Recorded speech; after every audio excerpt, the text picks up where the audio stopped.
Bonsoir à toutes et à tous et merci de nous rejoindre pour cette édition de ce lundi 3 août 2026. Au sommet de l'actualité internationale au Maroc, Rabat sort de son silence après la crise migratoire à la frontière de Ceuta et dresse un premier bilan. Au Mali, l'ancien Premier ministre Moussa Mara appelle à l'unité nationale au lendemain de sa libération. En Grèce, les incendies continuent de ravager la région d'Athènes malgré une légère accalmie des vents. Et au Moyen-Orient, pour finir, les bombardements se poursuivent dans la bande de Gaza malgré l'annonce d'un accord de cessez-le-feu.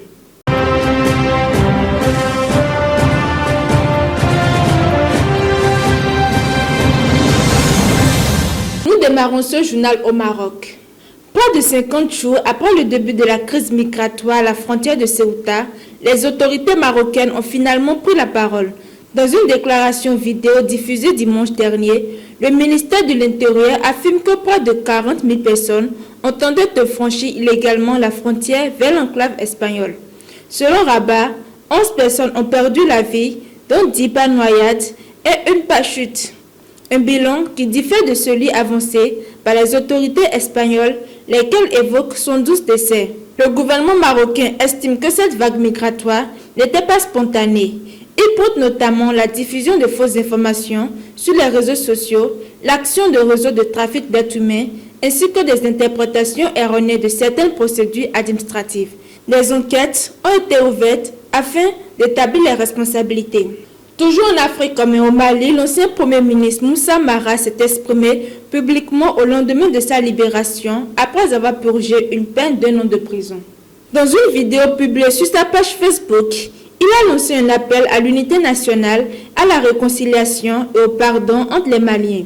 Il a également insisté sur la nécessité de bâtir cette réconciliation autour de la vérité.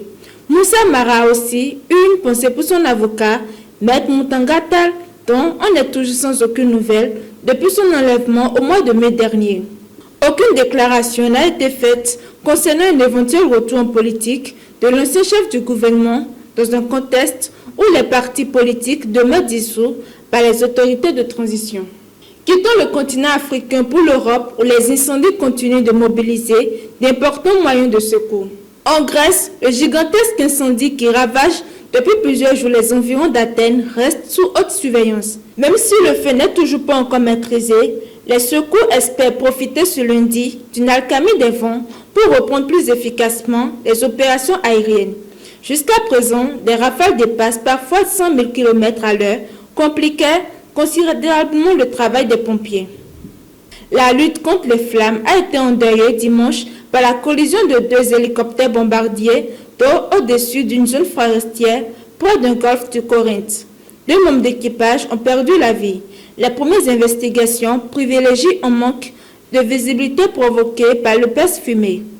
Direction à présent le Moyen-Orient pour terminer ce journal où la situation demeure particulièrement préoccupante malgré les annonces diplomatiques de ces derniers jours. Dans la bande de Gaza, les frappes israéliennes se sont poursuivies au cours des dernières 24 heures. Selon la défense civile palestinienne, au moins 13 personnes ont été tuées dans plusieurs bombardements ayant visé des habitations à Gaza-Ville. Ces nouvelles attaques interviennent quelques jours après l'annonce d'un accord prévoyant le désarmement du Hamas ainsi qu'au retrait progressif des forces israéliennes de Gaza. Si le Hamas a confirmé cet accord, Israël n'a toujours pas officiellement réagi. Sur le terrain, la population continue de vivre dans des conditions extrêmement difficiles. Les bombardements se poursuivent tandis que l'accès à l'aide humanitaire reste très limité. Selon les autorités sanitaires de Gaza, le mois de juillet a enregistré le bilan mensuel le plus lourd depuis le début de l'année avec 152 personnes tuées. C'est la fin de cette édition. Merci de nous avoir suivis et à très bientôt.